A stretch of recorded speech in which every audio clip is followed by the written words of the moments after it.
তোমরা যারা ক্যালকাটা ইউনিভার্সিটির আন্ডারে 5th সেমিস্টারের ছাত্রছাত্রী আছো এবং তোমাদের রাষ্ট্রবিজ্ঞান সাবজেক্টে অনার্স আছে, তোমাদের জন্য আজকে ক্লাসটা খুবই গুরুত্বপূর্ণ। আজকে ক্লাসে তোমাদের ডিএসসিসি 11 পেপারের 100% কমনযোগ্য সাজেশন নিয়ে আলোচনা করব। তোমাদের ডিএসসিসি 11 পেপারটা জানো, পেপারটির নাম হচ্ছে পলিটিক্যাল সোশিওলজি অর্থাৎ রাজনৈতিক সমাজতত্ত্ব। এই পেপারের আজকে 100% কমনযোগ্য সাজেশন নিয়ে আলোচনা করব। এর আগের যে দুটি পেপার আছে অর্থাৎ ডিএসসিসি 9 পেপার এবং ডিএসসিসি 10 পেপার, সেই দুটি পেপারের আমি সাজেশন অলরেডি আলোচনা করেছি। আজকে তোমরা ডিএসসিসি 11 পেপারের সাজেশনটা দেখে নাও। আর তোমরা যারা ইংলিশ ভার্সনের স্টুডেন্ট আছো, তোমরাও আজকে ক্লাসটা দেখো, কারণ সাজেশনটা তোমরা ইংলিশেও পেয়ে যাবে। আর আমাদের অনলাইন কোচিং ক্লাস চলছে, তোমরা যদি কেউ পেড ব্যাচে অ্যাডমিশন নিতে ইচ্ছুক থাকো যোগাযোগ করতে পারো। চলো তোমরা সম্পূর্ণ সাজেশনটা দেখে নাও, আমি স্ক্রিন রেকর্ডের মাধ্যমে আলোচনা করছি। এবার তোমরা সম্পূর্ণ সাজেশনটা দেখে নাও ডিএসসিসি 11 পেপার অর্থাৎ পলিটিক্যাল সোশিওলজি এই পেপারের ওপর।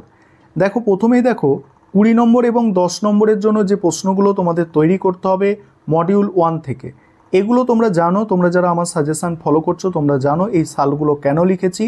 আগের যে সিলেবাস ছিল সিবিসিএস সিলেবাস, সেই সিলেবাসের সঙ্গে তোমাদের যেটুকু ম্যাচ করছে সিলেবাস, সেখান থেকে ইয়ারের প্রশ্নগুলো নেওয়া হয়েছে। আর এই ইয়ারের প্রশ্নগুলোই তোমাদের বেশি পরীক্ষায় কমন আসে, দেখে নাও। আর যেগুলো মোস্ট ইম্পর্টেন্ট প্রশ্ন তার পাশে স্টার দিয়ে চিহ্নিত করা আছে। আর প্রথমেই তোমাদের আমি বলে দিয়েছি, তোমরা যারা ইংলিশ ভার্সনের স্টুডেন্ট তোমরাও আজকে ক্লাস দেখো, কারণ সাজেশনটা তোমরা ইংলিশেও পেয়ে যাবে। প্রথম প্রশ্ন হচ্ছে মডিউল 1 থেকে, ভারতের প্রেক্ষাপটে রাজনৈতিক অংশগ্রহণের বিষয়টি আলোচনা করো। দ্বিতীয় প্রশ্ন, রাজনৈতিক অংশগ্রহণের ধারণা, বিভিন্ন রূপ আলোচনা করো। রাজনৈতিক সামাজিকরণের প্রকৃতি, প্রকারভেদ এবং মাধ্যম, অর্থাৎ রাজনৈতিক সামাজিকরণের যে মাধ্যম সেগুলোকে আলোচনা করতে বলা হয়েছে। তারপরে রাজনৈতিক সংস্কৃতির শ্রেণীকরণ আলোচনা করো। নেক্সট হচ্ছে রাজনৈতিক উন্নয়নের বৈশিষ্ট্য, ঐতিহ্যের ভূমিকা আলোচনা করো। নেক্সট, রাজনৈতিক উন্নয়নে আধুনিকতার ভূমিকা আলোচনা করো।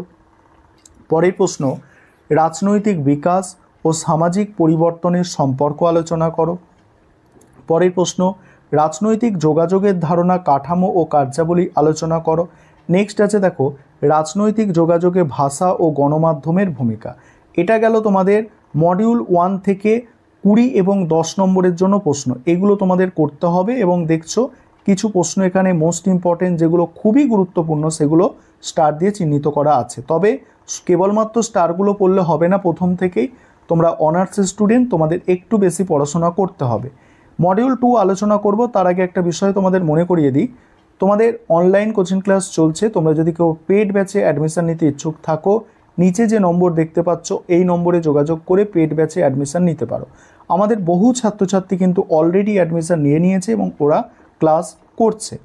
মডিউল 2 থেকে দেখো, প্রথম প্রশ্ন আছে রাজনীতিতে ধর্মের বিভিন্ন দিক আলোচনা করো। মোস্ট ইম্পর্টেন্ট বলেই এতগুলো স্টার আছে এখানে। পরের প্রশ্ন, ধর্ম রাজনীতির সম্পর্ক, ভালো প্রশ্ন। ধর্ম সম্পর্কে ওয়েবারের দৃষ্টিভঙ্গি আলোচনা করো। লিঙ্গ রাজনীতির ওপর একটি টিকা লেখো। লিঙ্গ রাজনীতির সম্পর্কের মূল দিকগুলি আলোচনা করো। নারীর ক্ষমতায়নের ধারণা পর্যালোচনা করো। সামাজিক স্তরায়নে জাতির ভূমিকা আলোচনা করো। সামাজিক স্তরায়নে জাতপাতের ভূমিকা আলোচনা করো। নেক্সট আছে দেখো, সামাজিক স্তরায়নে শ্রেণীর গুরুত্ব ব্যাখ্যা করো। সামাজিক শ্রেণীবিন্যাসে এলিট গোষ্ঠীর ভূমিকা আলোচনা করো। ভারতে নির্বাচনী আচরণের প্রধান নির্ধারকগুলি আলোচনা করো। আর উদাহরণ সহযোগে ভারতে নির্বাচনী আচরণের বৈশিষ্ট্য আলোচনা করো। এবার 5 নম্বরের প্রশ্ন, মডিউল 1 থেকে রাজনৈতিক সমাজতত্ত্বের সংজ্ঞা এবং রাজনৈতিক সামাজিক ভিত্তি আলোচনা করো। নেক্সট আছে দেখো, রাজনৈতিক সামাজিকরণ কি, শিক্ষা প্রতিষ্ঠানের ভূমিকা আলোচনা করো। রাজনৈতিক সামাজিকরণে পরিবারের ভূমিকা আলোচনা করো। রাজনৈতিক উন্নয়নের ওপর একটি টিকা লেখো। তারপরের প্রশ্ন, রাজনৈতিক সংস্কৃতি বলতে কি বোঝো। রাজনৈতিক অংশগ্রহণের একটি রূপ উল্লেখ করো। মডিউল 2 দেখো, সামাজিক স্তরায়নে জাতির ভূমিকা আলোচনা করো। সামাজিক স্তরায়নে জাতপাতের ভূমিকা আলোচনা করো। সামাজিক স্তরায়নে শ্রেণীর গুরুত্ব ব্যাখ্যা করো।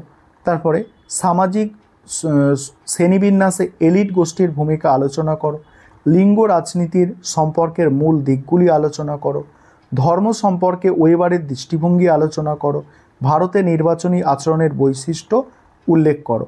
এবারে তোমরা যারা ইংলিশ ভার্সানের স্টুডেন্ট আছো তোমরা দেখে নাও, সম্পূর্ণ সাজেশানটা আমি স্ক্রল করে যাচ্ছি।